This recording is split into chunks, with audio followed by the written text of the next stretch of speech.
everyone, and welcome to the Evolve with Emily show YouTube channel.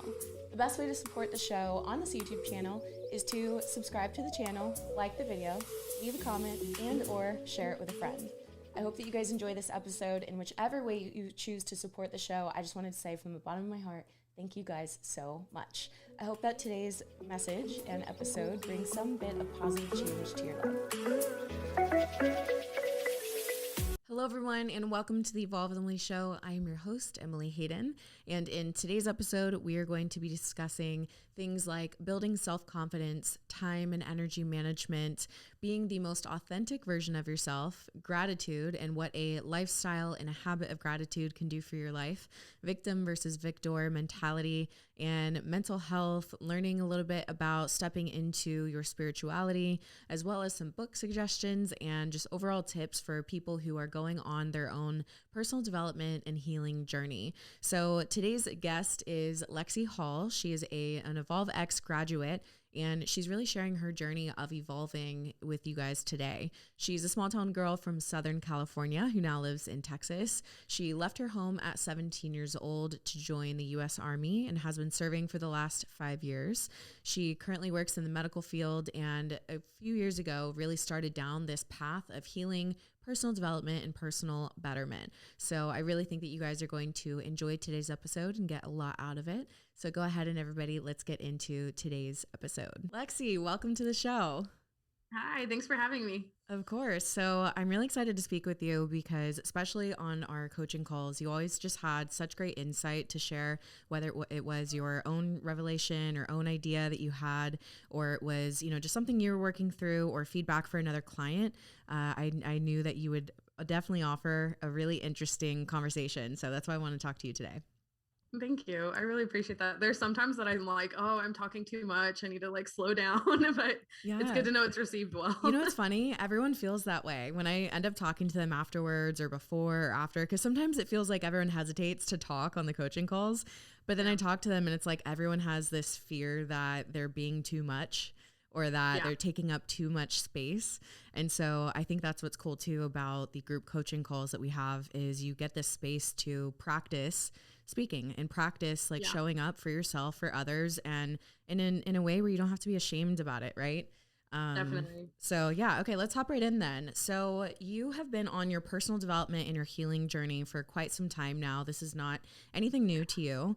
But what made you decide to dive in deep with the Evolve X program? What made you want to go on your own journey of evolving? So yeah, my healing journey itself has been going on for a little over 2 years. And it's actually kind of funny because everyone was like, oh, did COVID spike it? And it was like, no, COVID definitely triggered it to advance faster. Wow. But I definitely don't think that was the start of it, because ultimately I got a surgery in February and that's kind of when everything changed. Like I had a lot of time to focus on me. And so I shifted a lot. But actually, funny enough, during this whole shift, I'm really went through an identity crisis in the beginning of this year. And ultimately I jumped ship. I just was I moved out here to Texas from Washington State. And for my birthday, I was I want to do something. I don't know what I want to do. My birthday's in July. And I was I don't know what I want to do, but I want to figure out something. And I'm into the EDM community. And one of my favorite DJs was playing over in, have you heard of Global Dance Festival in Denver? No, I haven't. So I've never been to Denver and have never heard of this festival, but found out one of my favorite DJs was playing on my birthday and just bought tickets and then figured out the rest later. That's I was we'll just see what happens. So I joined a Snapchat group essentially that was set up for people that were going and trying to figure out hey, where's a good hotel? What about this? Does anyone know about the venue? And all this stuff. And I joined that and then just went. I found a girl, we went to a hostel, we stayed there, and that was it. So it was my big first leap of just kind of doing my own shit of this is what I wanted. Mm-hmm. And that gave me the most clarity. At first I felt guilty because I was maybe I should have spent time with my family. Maybe I should have gone and done something else. But I was no, I want to do this for me. And I went out there no expectations except I'm just going to have fun with it. And we're just going to see what happens. So I went out there, I met amazing people. I'm actually super good friends with them now. Like I just went to Orlando with them for EDC in November. How cool is And that? I love meeting literally friends at just festivals. from one event, and Yeah. we just ran with it, and I fell in love with it. I fell in love with them. Like it was absolutely amazing. And when I got back, like actually, let me step back for a second. So when I was there, I was talking to these people and they were like, oh, so what do you do? And I was like, I'm currently in the Army. I'm studying psychology and blah, blah, blah. And then the day after I was talking to them, I was like, what did I tell you I was studying? They're like, psychology. And I was like, I'm not studying psychology. But like I was talking to them and it felt so like normal and natural that I had been thinking about going into psychology, but just never really pulled the trigger on it. Was like, I don't know, like we'll just see what happens. And then when I talked to them, I was like, clearly my intuition is trying to tell me something. Like if I just so openly told you that, then clearly that is the path that I do want to go on. So when I got back, I started looking up schools for psychology and everything. I stayed really close with that friend group and just started talking to them and was like, I want to change. I want to like try something new. I don't really know what it is, but like, I want to, just really like dive into like working on myself and just like actually stepping in action. Cause a lot of the times I would just sit there and say, I want to do this, I want to do that, and like never put my foot down. And when I got back is actually when I found Nick Comedina's podcast. I think I've told you this before, but I'm not sure. Me and Nick Comedina are from the same town. No, I don't think you told me this actually. Yeah, so we're both from Ramona. That's Funny enough, like I remember he graduated like way before me, but like I always kind of knew of him, and I knew like about his gym, and I knew that he was starting up and just like his friends and stuff, because obviously it was a really small town. And then so I've kind of followed him like the whole time because I'm like, this is interesting. Like it's someone from Ramona. It's someone I know. And I was listening to his podcast, and it was when you were on there and you mentioned the Evolve X, and I was like, fuck it. Like we'll just go for it. We'll just see what happens. And at first the 90-day commitment was like, ooh, this is going to be hard. Like, I don't know I want this. But the thing that changed my mind about it was the mindset aspect that you gave. Like I've done coaching before, like with other coaches and stuff, and I loved them. It was just my personal mindset was not ready for that. Whether I had too much anxiety or I had too much going on in my life that I didn't understand, like really time and energy management, that I couldn't fit for them. And so once I finally saw your program and it was like, hey, we're mainly focusing on mindset, and then the other stuff will come, and like we're still going to coach you through that, but it's doing a complete 180 on like your mindset. I was like, yeah, that's what I want. And so that's ultimately what got me to work with Amanda, and so I'm so thankful for her. So yeah. That's incredible. Yeah, I know. Amanda is such an incredible coach. So I'm really glad to hear that you had a good experience with her. And something you mentioned, I think, was really important. You said how, other times you felt like your mindset wasn't really ready to do the work, maybe with these other coaches. And that's like a big reality that people really need to consider when they are considering signing up for something like this, whether it's with the Evolve X program or another coach, is really assessing yourself like, okay, this might be a desire of mine. It might be a want of mine. Like I want to grow. I want to do these things, but you really have to get down to the nitty gritty and be really honest with yourself and ask, am I truly prepared to face these things? And am I truly prepared to tackle this in this season of my life? Right. Yeah. And there's no like perfect season for anything. It's never going to be the perfect timing to go deep onto these issues, right? These are really, when you get down to some of the most honest topics and some really uncomfortable things that maybe we haven't looked at or addressed in a kind of like systematic way, it's a lot to take on. So if you're really not ready for it, you got to be honest with yourself and say, I know that I'm going to shy away. I know that I'm going to avoid these things. So you have to be in a place of, okay, I'm not going to avoid it this time. And I think if you can be really honest with yourself and know that that's where you're at, then hell yeah, like sign up, go for it, go for that next mentorship or training or program, because in my life, when I've gone through different mentorships and things like that, or therapy and coaching programs, I always had to be in a place of like, I might have an idea of what's there and I'm ready to face it. Like I know that I am, Yeah. And so I think you have to really ask yourself, am I ready to go ahead and go down this path that I know is going to be hard, uncomfortable, scary, you know, same thing like with therapy. It's like you have to understand that sometimes you're addressing difficult things in life, difficult things that happened in order to heal and move through them. But when you do that, you're going to be experiencing a lot of those emotions again. And some people don't want to feel, right? Have you had experience with that as well? Yeah. So, I've actually done, have you ever heard of EMDR? Yep. That's what I did. Oh my God. Okay. So I love EMDR and I'm actually getting ready to start my like second round. I started it with one therapist. I absolutely loved him. Like we worked so great together, but I was getting ready, or actually he moved clinics. And then right as I was about to establish a routine with my new therapist, she was getting ready to leave and I was about to leave. So I was like, I've gone on probably about like a year and a half now of not having EMDR and my brain is screaming. I'm like, it's going to be so good for you. And I think, so he gave me this analogy that honestly, I think is the greatest part about, like kind of looking at how it works. And it changed the whole way because that I really perceived it. Because originally it was like, why would I want to dig into all these past terrible memories and like bring it up to surface just to trigger me? Like, why would I want to do that? Who would even want to do that? And then when he mentioned that essentially is, like you said, a new way of like processing and forming it. And the best way that he explained it to me is it's like you have a jar of water and there's sand at the bottom and your trauma has passed so many times. And like, you keep trying to like force the sand down that it's been so compacted down at the bottom. The water's just kind of free floating and doing whatever. But if a trigger hits, it's kind of like smacking it and you get like a little bit of dust to rise and you're like, okay, that's weird. I don't want to think about that. Like go back down. Yeah. And what EMDR does is like reaches all the way down in the sand and like pulls some of the sand out. So then the water's still all murky and you're like still sitting with it for a long time. And when he was telling me that, I was like, so I have to deal with this? Like I have to like sit with the flashbacks for several days? And he was like, but here's the thing. The water always resettles. But each time you do it, you're pulling more and more chunks of sand out of that bottle that eventually you just have clear waters with like maybe a little bit at the bottom.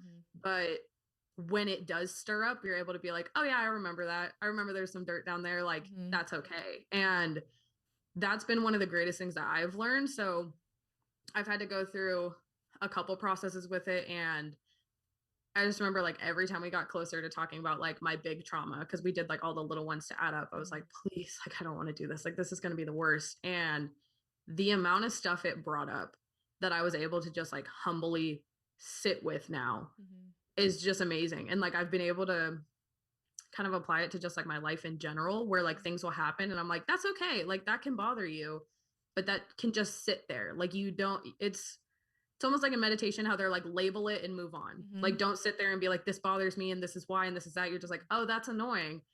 Okay, good to know. And go on. And if you want to process it, then take your time, but like put yourself in the right position to do that.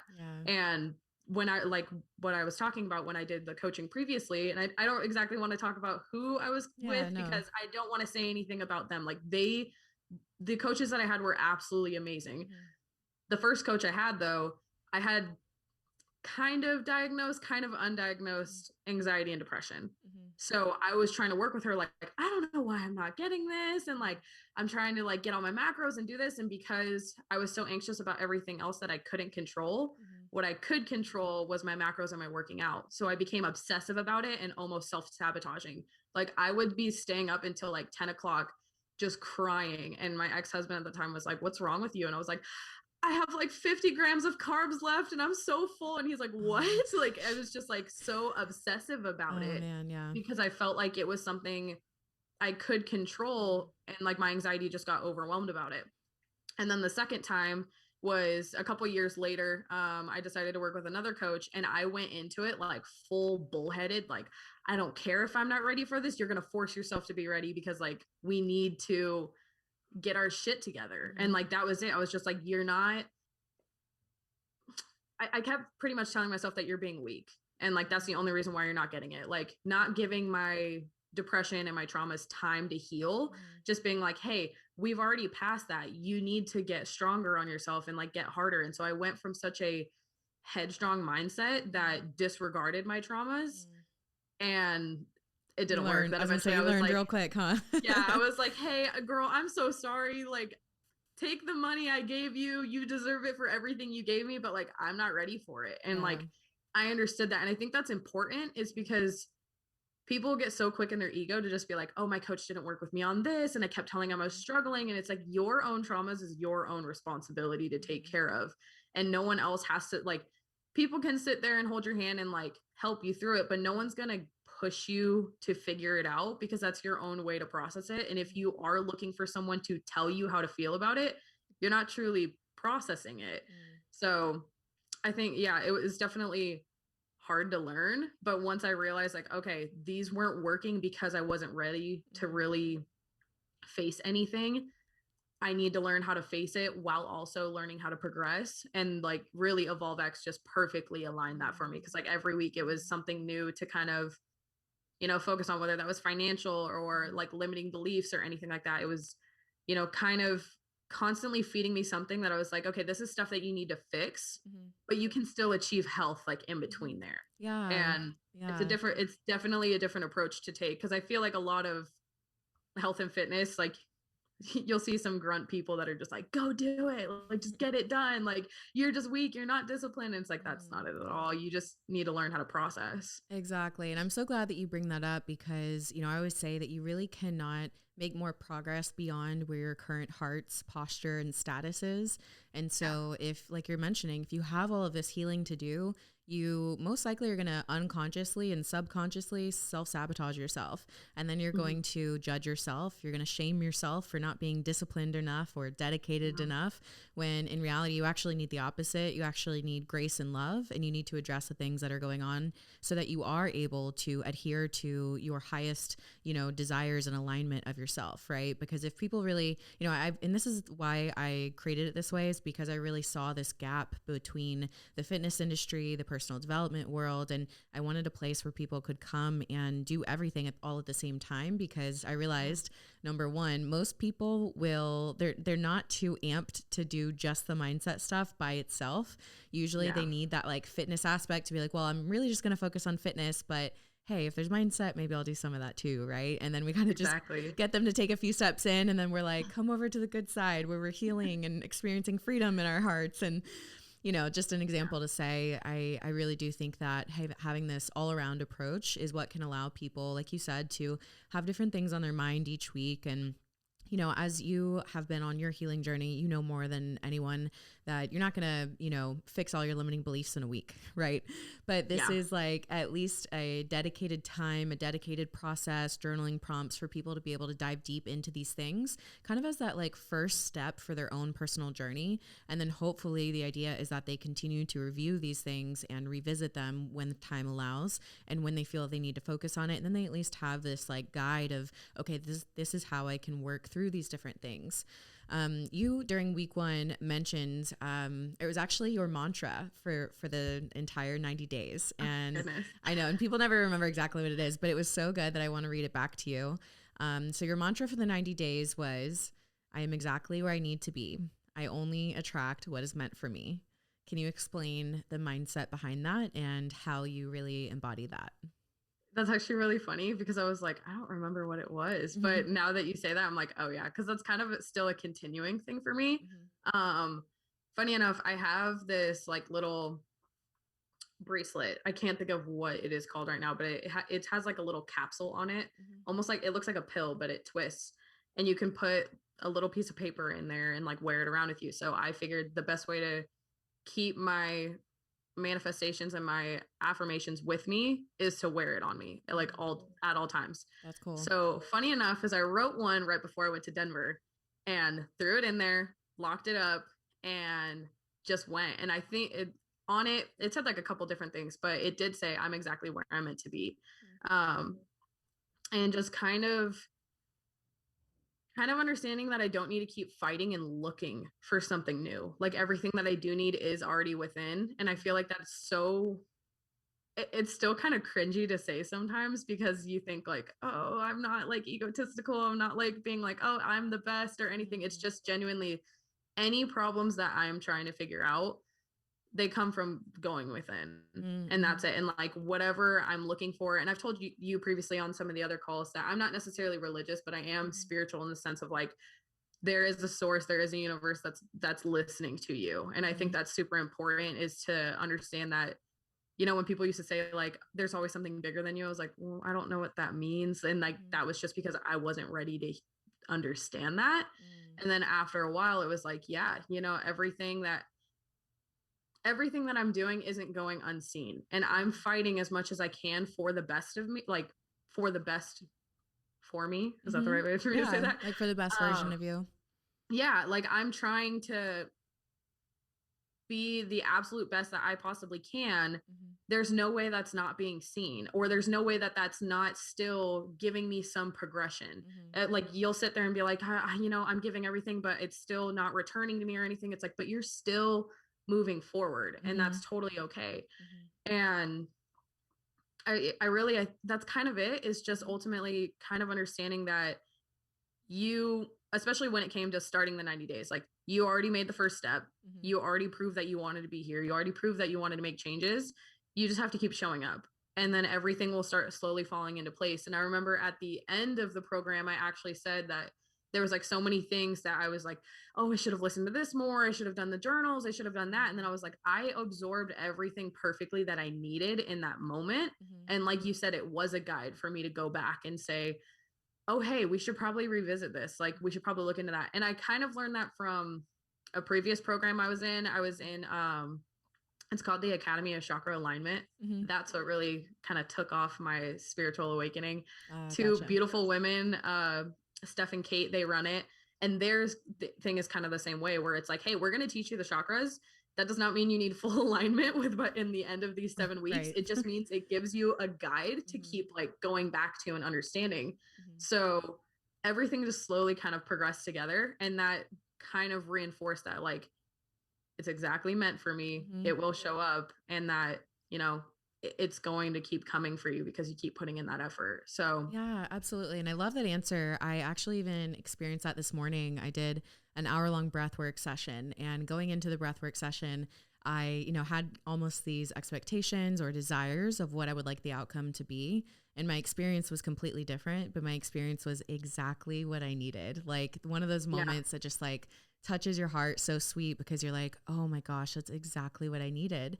And so that's just like a real life example that, you know, you can have your expectations, you can have desires and goals and things like that, but let go of them and just surrender and accept whatever it is that actually comes for you. Because I really do believe that you are always gifted and given exactly what you need moment by moment. So in that moment, that's what I needed, and that was perfect. And you know what? Maybe in a breathwork session or two, I'll have the different experience where it's what I kind of wanted today, and it'll be perfect for that day. And I think having that mindset really does allow you just so much more freedom, because one, none of us are really in control of the outcome of things. So really just understanding that and releasing that control can really help you to go throughout life in a way where you're not swayed to and fro with every big wind or big storm that happens. You know, you're able to really just kind of understand that, like, okay, I don't know why, but this is for a reason. And right now I can just accept that I'm where I need to be. I have what I need to have. And like you were mentioning earlier, how, you know, you saying that like, I only attract what was meant for me. I have what I need. I really think that that comes from a place of gratitude and awareness of what's inside of you. You know, so I think it's really important to always ground yourself in gratitude. And I think that making a daily habit of gratitude is really important, which is why it's part of the daily actions with your journaling. So I kind of want to get into gratitude now. What is your gratitude practice like? And also just share a little bit about what has your experience with gratitude been like? Has it always been really easy for you? Did you have to practice and get better at it? Like, what has your gratitude journey been like? yeah, so actually I'm working on, funny that you say that, because just yesterday I was like, you know, we should start like really heavily implementing gratitude again. Because I, you know, got to a point where I started writing affirmations every morning, and I was like, you should start adding that in too. I think the current way that I've kind of been doing it is every time that I get in like a deep rut, and one, sitting there analyzing like, okay, why do you feel like this? And then also looking at it and being like, but why is this also a good thing?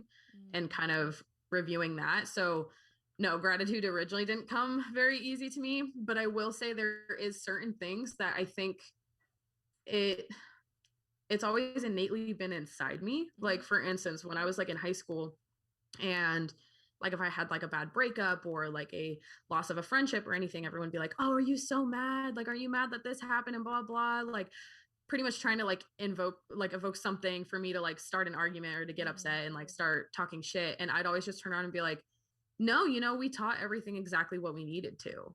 And everyone's like, what? Like, just expecting this rise in me to get so pissed off. And I was like, no, like that might have been a really terrible experience, but it gave me everything that I needed to like become the person that either one I need to be or that I am now. And so I feel like that's kind of the way that I practice, not necessarily of sitting down every day and saying like, this is what I'm thankful for or anything like that. It's more of just looking back at like negative experiences and being able to be like, this is why I'm thankful that happened. Like, for instance, I'm 23, I'm divorced. Like I'm young and that sucks. Like it's really rough, but I'm able to look at it and, people are so quick to want me to talk shit or want me to just like, trauma dump all of this stuff. And I'm just like, hey, no, like we both weren't okay. Like there was definitely indifferences on both sides and there was no right or wrong on either like party. But this is what I've learned from it. And this is why I'm so thankful and like able to just really run with that idea. And, I think that's the most important, like that's the most important piece, especially how we were saying earlier, about, I'm so afraid my dog is going to bark right now. I'm so sorry. No, it's okay. But, how everything that is meant for me will come to me. That means negative things too. Like people are so quick to be like, oh, I need all the positive then. Like I've done all this work. Look, it should just like fall in my lap. And it's like, no, like the negative things are meant for you. Like they're meant to teach you something. And if you sit there from an egotistical standpoint and just say, this is how it screwed me over. This is why it's wrong. This is that. You did not learn your lesson from it. And it's probably going to come back again in like some different form. Go off. This is so good.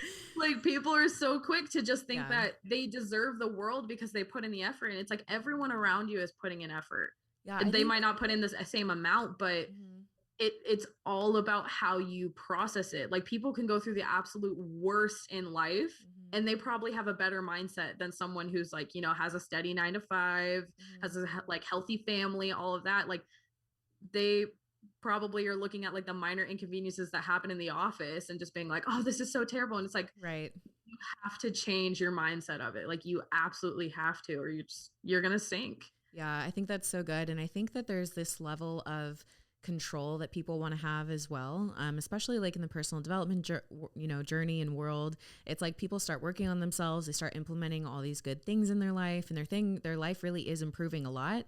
That it's like they almost think, okay, because I am meditating and practicing gratitude and doing all these things and not shit talking and being a positive person, that I can make my life a positive experience 24/7. And the truth is, like, the negative comes for everybody, and it's, you could label it negative, but you could just label it as like a lesson, right? And I think that we all have to learn what we're here to learn in life by these different lessons that come in our life, which sometimes are really difficult lessons that we wish we could have avoided, right? Most of us aren't like, oh yeah, I want to go let me check this box. Can I sign up for this lesson? World, God, universe, whatever you believe trauma. In. That's the one I want to choose today. Like, no, none of us would choose that. But it's just, having this open mind to understand that life is going to come at you one way or another. So by choosing this lifestyle of personal development, practicing gratitude, utilizing practices that can help you be your best, feel your best, and respond your best, you're able to just walk through that stuff differently. And I think that's the biggest difference. It's not eliminating it. It's just changing how you relate to it, how you walk through it, and how you grow through it. And I believe that when you choose that way, that every single thing that you go through truly will be used for good in your life. And it will become a part of your story. It will become part of your strength. So a moment of weakness of feeling like, I have a failed marriage, or I have a marriage that I learned a lot from that didn't work out, right? However you want to think about it, it's like, that's probably the thing that is going to allow you to have a successful marriage and relationship in the future, and being able to take all of those lessons and apply it so that you can have that relationship that you desire and want, which sometimes we can't have until we know what we don't want, and that's just life. See, but that's why gratitude is like so vitally important. And like, because so many people will turn around and say that it's almost that like how you said, you'll probably from a faulty marriage or relationship or whatever it might be, job, anything, that it's going to push you to have something better in the future. And so many people so quickly want to turn around and tell you like that went bad, you need to feel bad about it like forever. And like they want you to constantly keep thinking about those failures, and that you can grow from it in the sense of like you moved away, like you aren't thinking about it anymore. But people so quickly want to guilt you into being like, you can't feel better, like you can't create something better from that. And it's like, no, you 100% can. Like you have to have that gratitude in the sense of like, hey, I'm able to have this now. Like take pride in the fact that you have changed and you have grown from it. Because there, I mean, yeah, there are people that will just sit in that like pity and just be like, oh, I can't do anything right. Like I'm never, this failed, so I'm never going to do that again. It's like, you have to change the way you think about it. And especially when it comes to healing, I think the biggest thing that people have an issue with is that they're trying to do healing and not being a person that is healing. And I feel that's a big thing that I've like heard recently, where when you hear like it's a being, not a doing, you're like, what does that mean? Like obviously you have to do things. So it's like, yeah, I meditate, I journal, I do whatever. But a lot of the times it does come down to sitting there and just being like, okay, what serves you right now? Like you have this array of things. Is it gratitude? Is it journaling? Is it meditating? Is it calling friends and family? Is it, you know, and then there is like the bad vices of like, not, I don't really want to label it as bad, but like the numbing your feelings. Like the not so great like coping mechanisms. Like, are you just numbing it with alcohol? Are you smoking? Are you doing this or whatever? Like they're all different choices, but you have to be present in that moment to facilitate that healing. And most of the time, if you are gravitating towards those like negative things, you either don't have enough in your arsenal to actually choose from, of like, you know, kind of understanding good meditative practice, or understanding like you do have people in your corner. I feel like people lack that a lot. Like they're like, I don't have anyone to talk to. I'm going to go to these vices. And so learning stuff like that, or having like the self-awareness to just sit with it and be like, okay, you know what?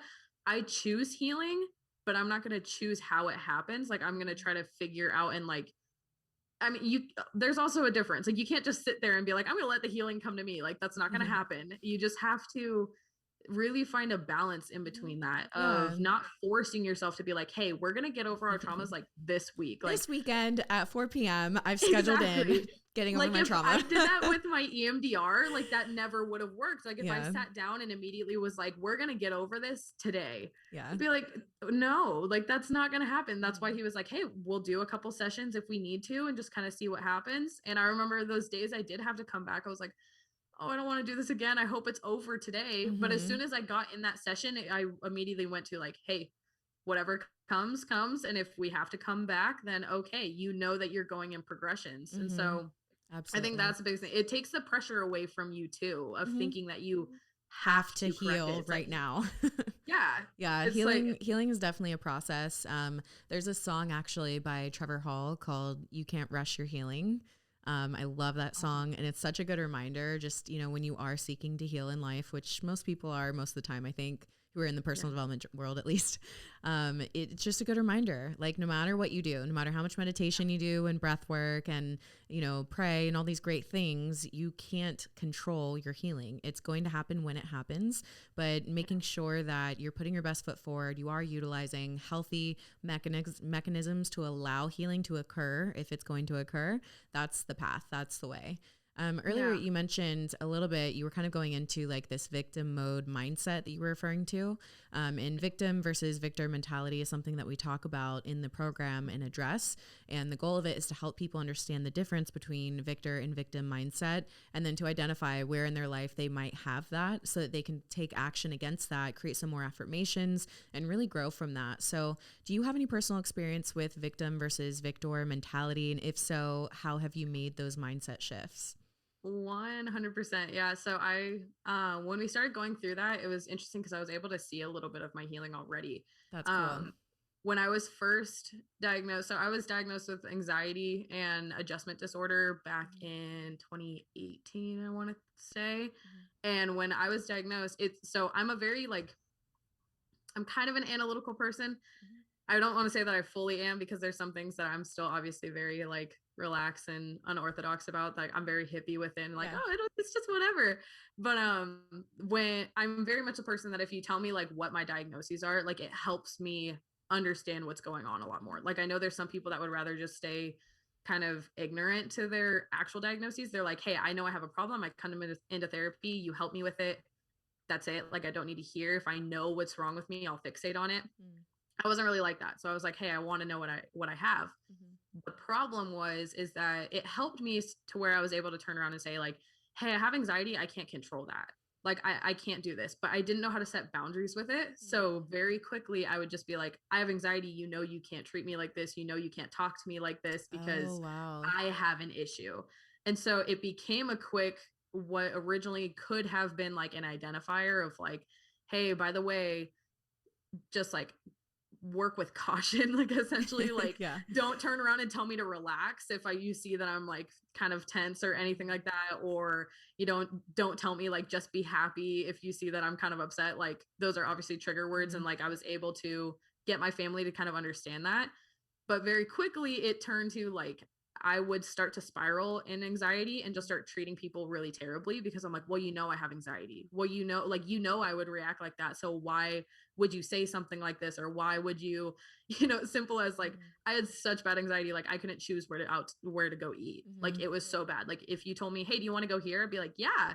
And as soon as you offered another place, like full panic attack, like couldn't decipher like which route I wanted to go down.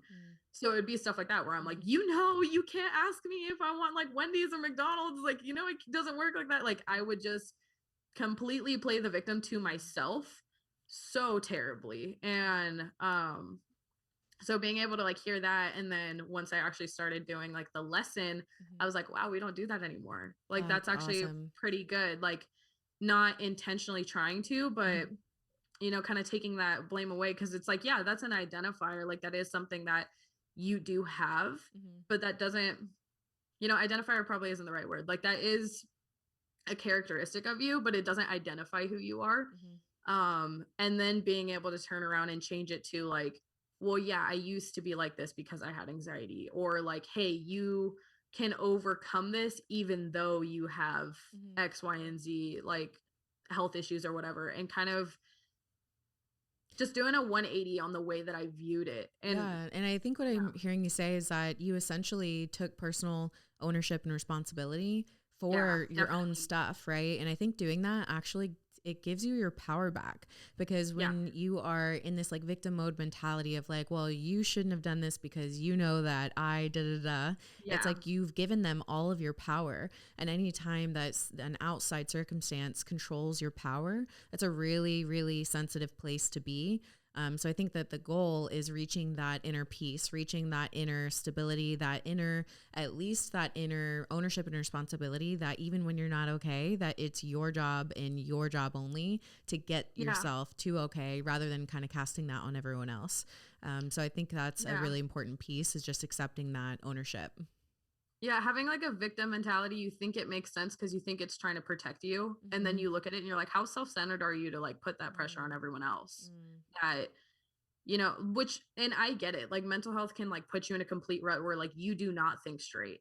But even just like stepping back from that, like if you're looking at, you know, like a job setting and you're like, oh, I'm not getting promoted because like they hate me or they whatever. It's like, how self-centered are you to like put that much pressure? I mean, granted, yeah, you have some cases, but like besides that, it's like to put that much pressure on other people or to like make everyone look at you, because when you give yourself a victim mentality, it's not really coming from a help me standpoint. If you wanted help, you would ask for it. Like you would turn around and say like, hey, I'm having this issue, and like bring it to awareness of what it is, not I'm having this issue, poor pity me, look at how terrible this is. Because yeah, sometimes you want to be recognized and you're like, just look at this with me. Like just because there's sometimes where I call my friends and I'm like, please don't say anything, just sit there and go, oh yeah, that sucks. And then we can talk about it later, and like that's fine, but like I need to hear that like I'm not wrong for feeling that this sucks.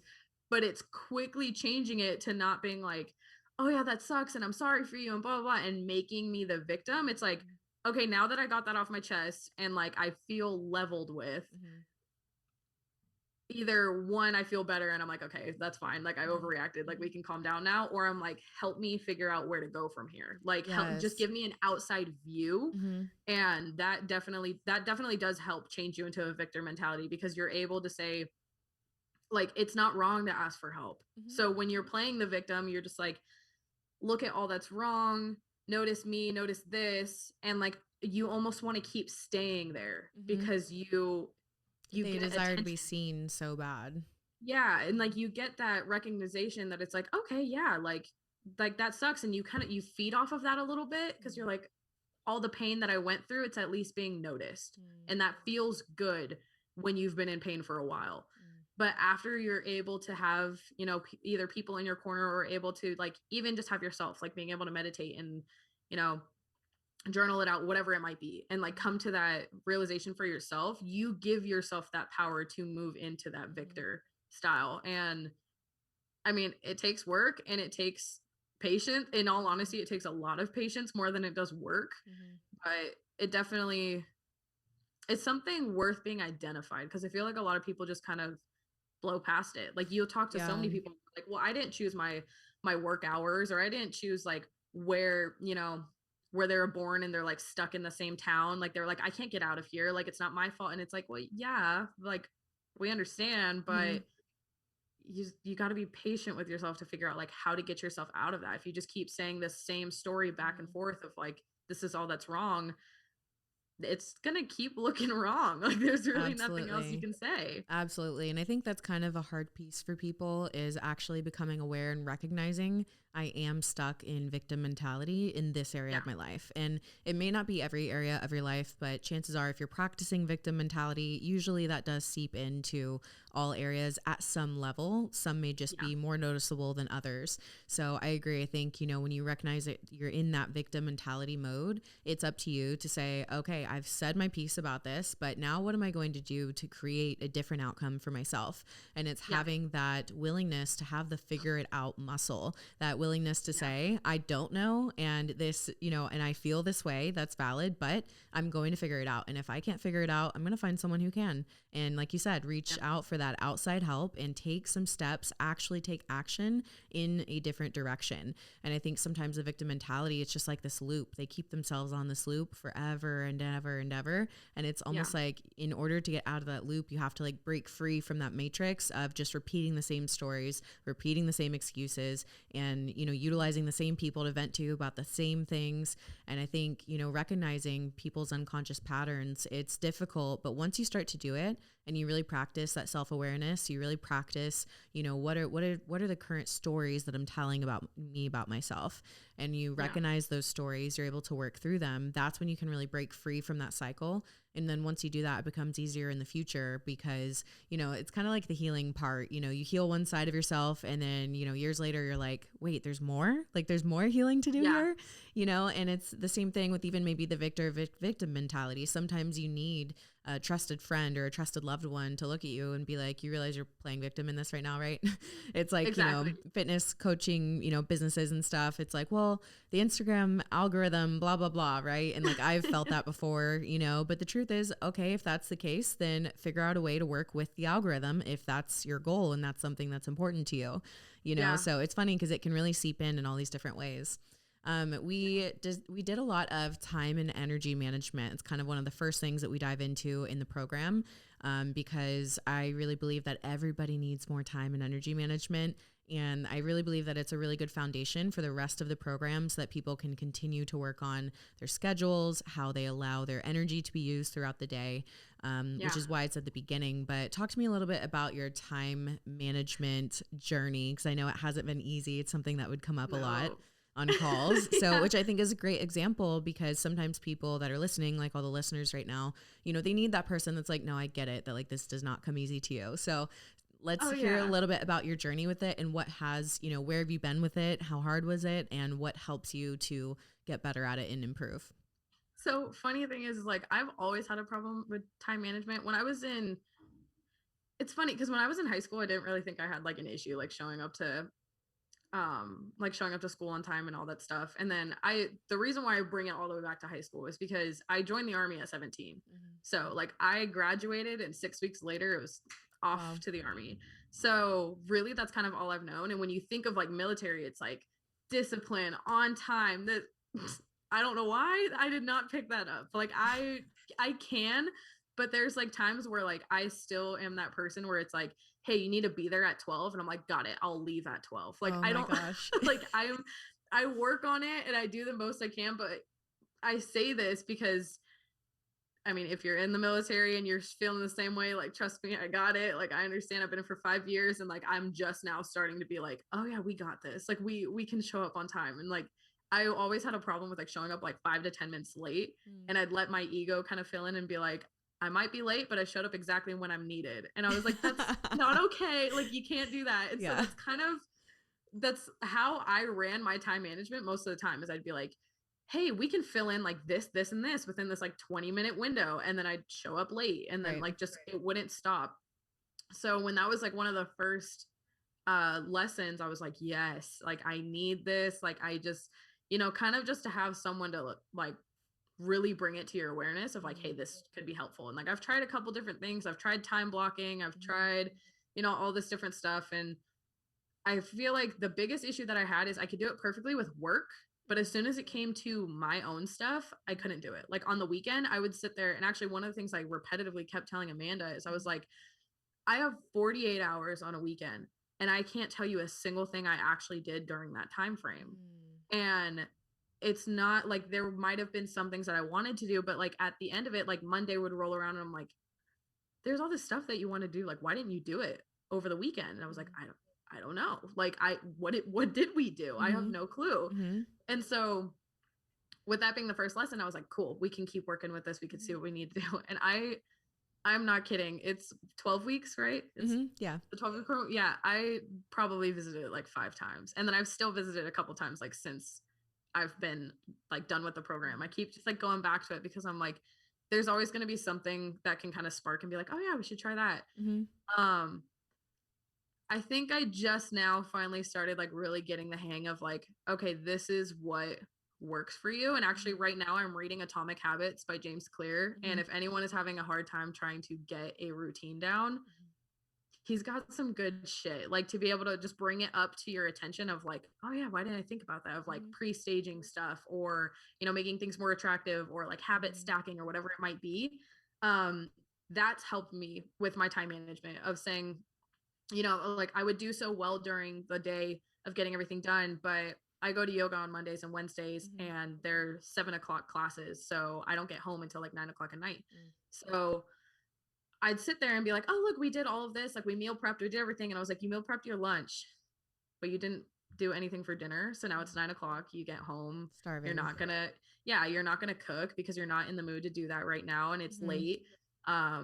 So like try to figure something out, maybe just like get a quick snack just for dinner, and then go to sleep. And then the next day I'd wake up and be like, oh, because you didn't cook dinner, you have no lunch. And I was like, so it just would drive me insane of trying to figure out how to like really manage my time well. I've worked with it. What I would say is what recently just happened is I just sat there and was like, who do you want to be? What would help you get to that identity? And what habits actually work with that? So if I want to say like I'm a healthy person that like practices good nutritional habits, okay, then what habits actually go with that? Is that taking like your supplements in the morning? Okay, then actually put that on your calendar, even though it might seem stupid of you're like, well, it should just be something that I know. You leave your house without your phone all the time and then have to come back. Like it seems like something you should know, but if you don't really automate it, you're probably not gonna remember it that well. Yeah, so absolutely. It got down to, sorry. Oh yeah, no, go ahead. No, it pretty much got down to like, this happened like just 2 weeks ago. I'm not kidding. So I'm still working on it, but I did a whole breakdown of like, when you want to wake up, when you want to go to sleep, what's the hours of sleep that you actually want to get in, and then do your start time and your end time. So that way you would have those like sleep hours. Right. And then everything in between it, just look at it. So I did like a weekly view, and I broke it down into 2 separate weeks. Cause I'm like, 1 week you might want to do this, and then the other week you'll do this. Like, I don't need to wash my dog every other week, or like every week. I can do it every other week. Like she'll be okay. So I'm like, okay, this week we'd say like, we're going to wash them. And then this week, like it'll just be, whatever else.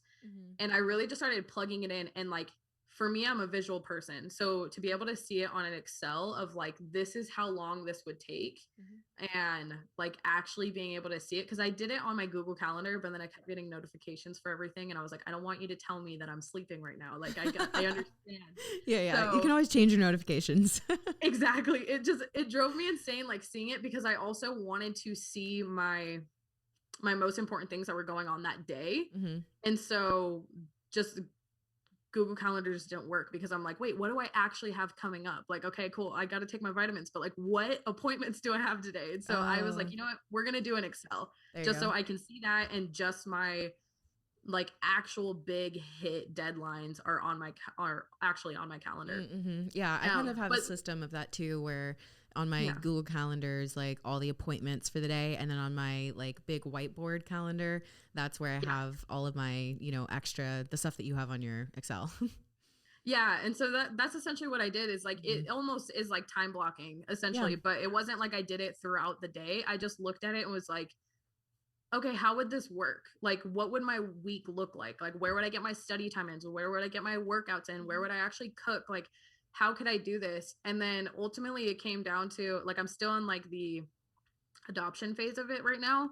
And so like right now I printed it off. I keep it in my planner because I'm useless without my planner. Like I have to have it with me. If I don't write stuff down, like it's gone within like 5 seconds.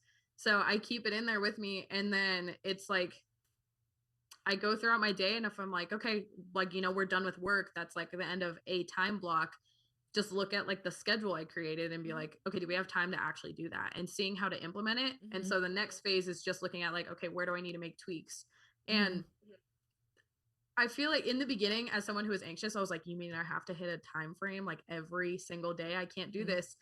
But it took a change in my mindset, the way that I was looking at it, that I was like, this is just things that you want to do. And if you were able to do it, then great.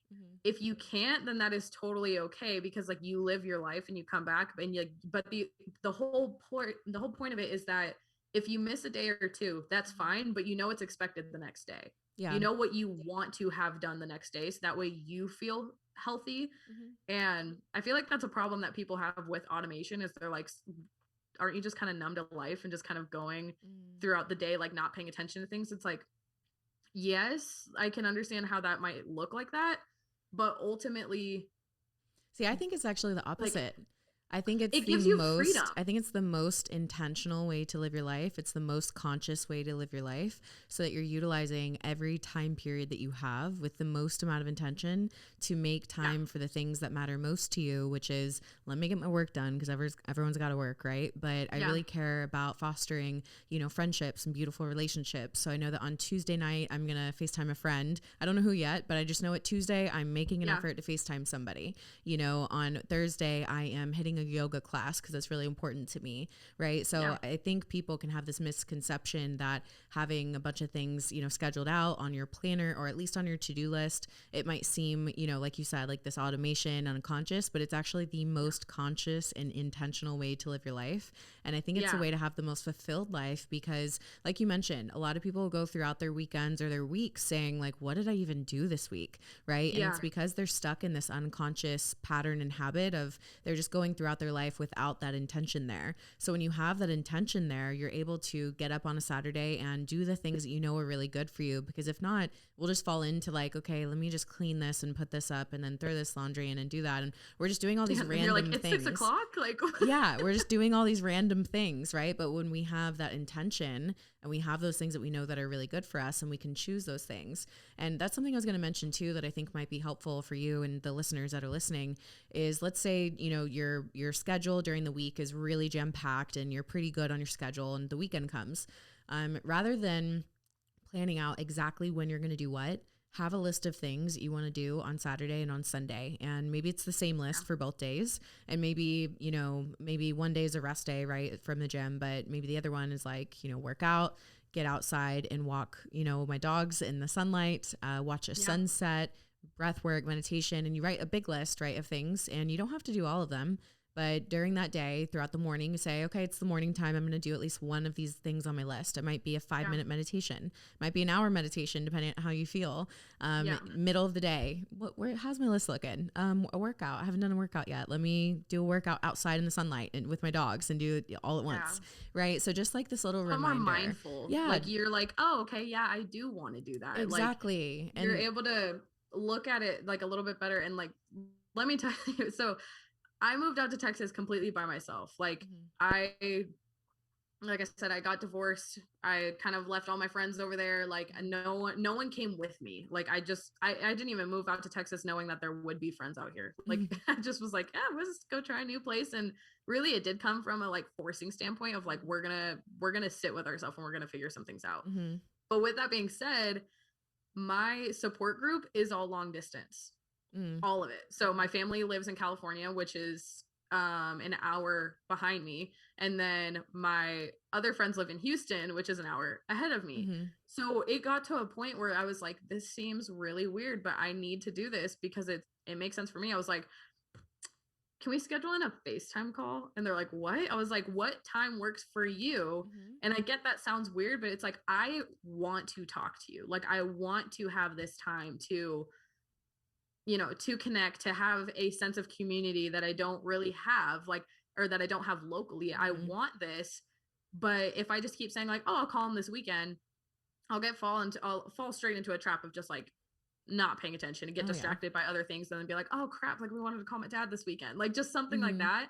And so I finally was like, hey, like I can call you on Tuesdays once I'm done with this, and like dad, I can call you on like Fridays or Saturdays or like whatever. And it was like, I try to make it work so that way. And like, I didn't put a time frame on it of saying like, I'll talk to you for like an hour. It was just like, if I can talk to you for at least 5 minutes, that's good. Like, that's fine. Like, it's just putting that intention on it where you're like, you're living within your values, really is what it is that you're like, hey, talking to people, talking to my friends, family, having that community, being a good friend, being a good daughter, whatever it might be, that's important to me. And like working out, being good on my health and all this stuff, that's important to me. So it's like, okay, what, like I said earlier, like what supports that? It's these habits. Okay, well, if you just keep saying that you're going to do it, if you look at everything, financial, health, like friendship, like education, like all of that stuff, that's a lot of things that you're probably missing, that you have to like really force yourself to kind of just bring it to your attention. And like you said, even if that is just a schedule where you're like, I'm not doing anything, and you go back and look at it and you're like, oh yeah, I guess I can do that right now. That's super helpful. Like just now I was doing my like 2021 recap, and I looked at my goals. I was like, you hit one of 5, and like you didn't do the rest of it. And it was because I kept sitting there saying, yeah, that's something that we want to do, but I never put it down to like manage my time for it, or better yet, manage my energy. Because it'd be like, you know, you might be able to do this, and like, you're so tired, you're like, you're not going to. And see, I think important. And I think that's a trap a lot of people fall into, especially with setting goals for the year, is, you know, they say, okay, I really want to do that, but I know that I can't create that right now, so I'll do it next week, right? And they think that, let's say they want to launch a t-shirt company, I don't know, right? And they think that because they can't produce the end product right now, that they can't work on it. So they always like keep pushing it off. And it's like, no, maybe right now you just need to Google starting a t-shirt company and do some research, right? And figure out like, what do you need manufacturer wise, and what's the right way to go about getting designs made, and do some research. And so rather than doing, you know, say 30 minutes of research, they do nothing at all. And then a year down the road, they're like, wow, I wish I had done 30 minutes of research and taken that first step. You know, so I always encourage people, no matter what your goal is, just to get into the daily habit of every single day doing a little bit, even 1% towards that goal. Even 1% towards that goal will pay off in the end. So really recognizing, okay, if that's nutrition or working out or my mindset or healing or, you know, spirituality, maybe that's a goal for somebody. What is something, like you mentioned, that supports that goal, and making sure that not a day goes by that you don't do something in that arena, whether it's for 1 minute, 10 minutes, an hour, it's up to you. It's up to the craziness of your day, but just getting into the habit of always addressing that, I think, is the way that you make some really good, significant progress. So hopefully you can apply some of that time management. And like you said, there's different strengths and weaknesses for everybody. And so there's different things that, will come pretty quickly to some other people. And for other people, that same area will be a struggle. So it's really recognizing, okay, where's my personal struggle and how can I utilize more resources and more help? How can I humble myself and ask friends for help or ask people for outside opinions, right? And get that extra help that you need. So, okay, you have read a few books, I hear. Do you have any book suggestions for the listeners? So I'm actually like just starting up like reading, because I used to have like the goal every year again, and that came to energy and time management of being like, I'm gonna read a book a quarter, and then I'd be like 6 months in and be like, oh, we haven't touched like half this book. Right. So I've like just recently started reading a lot more. One of the things, it's funny, I have my books right here. One of the things that so for one, Atomic Habits has been great. I love it. I've heard about it for a long time and just kept pushing it off, and now I'm finally like, oh, I'm so happy that I actually read it. How to Do the Work by Dr. Nicole Lapera. If you're starting a healing journey but have no idea where to go with it, start there. That would be a good thing for me. Like if you're like not really looking for a program, or you're embarrassed to talk to anyone else about it, or you don't really know how to process it, and so you don't even know how to like facilitate a conversation about it, her book is really good in the sense of like bringing things up that you're like, wow, I never thought about that. And like giving you an exercise at the end. I'm not completely finished with it because it's not a read that I want to rush through. I'm like, I want to start reading it and like take in each it was a heavy read for lesson. Me. I had to go back and reread a lot of the lessons. And like Amanda, she was telling me, she was like, I wanted to read it, and then quickly was like, realized that she was trying to like pass through it, and was like, okay, wait, no, we have to actually sit with this a little bit more. And so she gave me that kind of heads up before I even started reading it. And she was like, don't just rush through it, like give yourself some time, and don't just like ego press it down and be like, oh, I don't have that issue. Like really kind of sit with it. Let it marinate for a second. Exactly. I agree. The other one that I'm reading, that I know that, again, I'm not fully finished with it, so I might not be the best to like give full book recommendations right now. But I'm reading, is it Can't Hurt Me by David Goggins? Can't Hurt Me. I know that it's not good for everyone. Like I know that there's some people that's like, I can't take all of this, and that's fair. But again, I'm from the Army, so like 100%. Speaking like his talk, I was like, oh, this is my forte. Like the way he's explaining things, I was like, that's exactly how I want people to just say it. Be realistic. Don't try to hide it. So his has been really good so far. And again, I'm not like super deep into it yet, that I have too much to speak on like the lessons it gave me, but I definitely think that it's interesting, kind of how we were talking about previously, where like it all just comes from a point of observation. Like he had all of this stuff happen to him, and he's so quick to just be like, this is where I went. This is why it was good. Like, this is what I learned from it. And instead of just suppressing it and being like, look, victimize me. Look at what all happened. Like, look at why I'm not doing well in life. And I think that's something that everyone can always still work on. Like, even if you're sitting there and you're like, oh, I don't have a problem with that. Like, you probably do. Just take a second, go back and look at it. So I think those three are probably going to be like my biggest. Yeah. Right, okay. Well, to wrap up the podcast today, one of your major goals, we asked you if you could improve one thing and one thing only throughout this program, what would it be? And you said your confidence. So thinking about the last 90 days, what has been your confidence journey like? Do you feel that you've grown in your confidence, and kind of what has helped you build that confidence?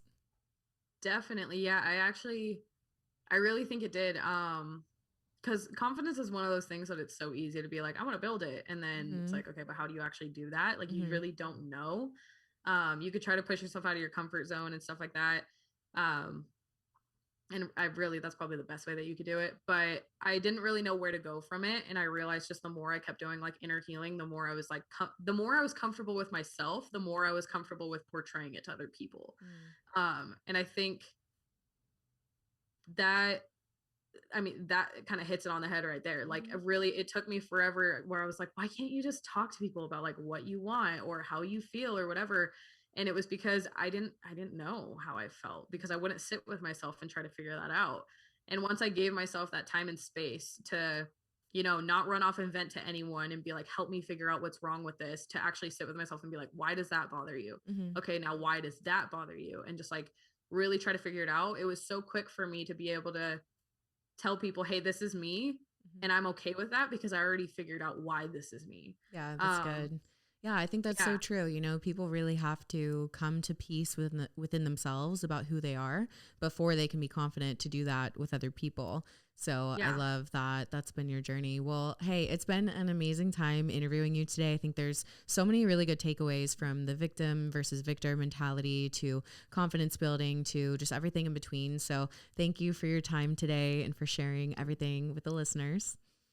Can I make a quick comment real quick about Please the do. confident thing? Yeah. So once I finally started falling into that place of being like confident, people are really easy to say that, you know, I'm confident, and they think it's a way that you like carry yourself, but it's a way of that you live and feel about yourself in general. Like, for instance, I know I originally told you, like, I was looking at making a podcast.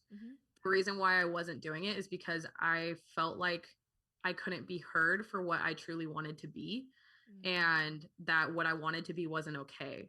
Like, I was like, it just seems like it's very uncomfortable. And once I finally sat there and was like, everyone is their own individual person, they get to experience life the way that they did. They get to feel about life the way that they do. And all of that, that's where it came from. And I can say now, like, I finally gunned it, and I put my podcast out there. So when Yeah? it came, and when it came to it, it Congrats. really came down from, like, I want to mention that not as like a self promo of like, hey, look, I made No, this, like, please genuinely promo from it. a sense of Go ahead, like, throw it out there. What's the name? it's called Phasing Soul. So Phasing Phasing Soul. Soul podcast. I actually just got it. It's on Spotify and Anchor, and I just got it up on Apple like this week. That's awesome. Congrats. That's huge. Thank you. That's Thank you. really And huge. ultimately where it came from, like, I could sit here and say like, oh, it was just drive and dedication, did this, but it came from that authenticity standpoint. And like on it, I talk about like, it's just raw expression and authenticity. Like, that's all it is. And when I go on there, it's not trying to have like any polarizing ideas or anything. It's just like, hey, this is who I am, and I am okay with that. I am comfortable with that. And here's just how I feel. And I was able to kind of broadcast that out and, you know, completely change the way that I hold myself. And I can say with that, it came out in November. And even though like I had no listeners, that changed completely like the way that I carried myself, because I was like, you're already authentically you, and that's totally okay. And I think if you want confidence, you have to figure out who you are. Like, that's Absolutely. the biggest thing. You can't put out this confidence of something that you're not and that you want to be. You have to step in it, and you have to be it, and then the confidence will follow, and the authenticity of yourself will follow. So I just felt like that was kind of important to add on there, because Absolutely. it's to just be like, oh, just put yourself in uncomfortable situations. It's like, but if you don't know that that uncomfortable situation is something that's truly you, you're still not going to gain confidence. You're just going to feel even more insecure because that did not fit what you wanted to be. True. That's so good. Well, I'm so proud of you, and I'm so excited for you, because I know, you know, having your own podcast journey is a whole personal growth experience in of itself. But it's also a really incredible way it's an incredible form of self-expression and really getting your message out there. And I know once you build those listeners and start getting people on there, and you start getting those stories in about how your message, a podcast or something, has like really impacted the way that somebody's living their life, that is something that is like one of the best feelings in the world that I cannot wait for you to experience if you haven't already, because it just feels really good. It feels good to know that people align with your message and that it really does make a positive impact. And I think it really shows you how every single person, doesn't matter who you are, not everyone's meant to be a podcaster. Not everyone's meant to be, you know, this or that, or a coach or a teacher or mom even, or whatever. But you have your place in the world. And so it's up to you to find that place, up to you to find what is truly authentically you and step into it. Because when you do, it is powerful how you can change the world in a really positive way. Yeah. And I really want to take some time to say, like, thank you for the program that you did create. Like, you have done, well, you and and the coaches as well, like, have done a great job in like facilitating a community where people can feel comfortable with that. Like, people don't realize that those coaching calls that we're on isn't just it's not just like a venting circle, or it's not just like, hey, look, we're all doing great. Like there has been such like raw vulnerability and just honesty in there, and complete authenticity of who we are. We're like so many of like the people that jump on there, like, this is me, this is my struggle, and like I just want to be heard. And all of us are like, yeah, we got you, like, not a problem, like we will help. Or like even just that like loss of identity, where they're like, I want to be here but I don't know. And it's giving that authenticity of just raw emotion, and saying, this is where I want to be, but I need help. And you guys have done such a great job of facilitating a place where we can feel comfortable doing that. That's awesome. And a lot of my growth, like, yeah, it's came from like work that I have done, but I will say, like, it has so much to go towards just doing EvolveX and everything like that. And I just appreciate everything that you guys do and create, like, for your people. Like, it doesn't go unseen, the work that you guys do. Thank you. Oh, my heart feels like mush right now. That means the world to me. That's the goal of our entire program, right? Is to have these kinds of, growths and realizations and feelings of, feeling accepted and being a part of a community, and realizing more about who you are individually, and being okay with differing thoughts and opinions and beliefs, right? And so really just providing that safe space for everyone to feel loved, seen, heard, valued, and a part of something that's bigger than really all of us. So it's been, really cool to have you along. So thank you. And thank you again for being on the show today. Listeners, of course, you know the deal. If you enjoyed today's episode, please do us a both favor. Tag us both on your Instagram stories. Lexie's information will be down below if you want to shoot her a message, give her a follow, listen to her podcast. Make sure that you check it out. Let her know what you thought of her first few episodes that are out. And I will see you guys in the next episode of Evolve with Emily. Bye, guys.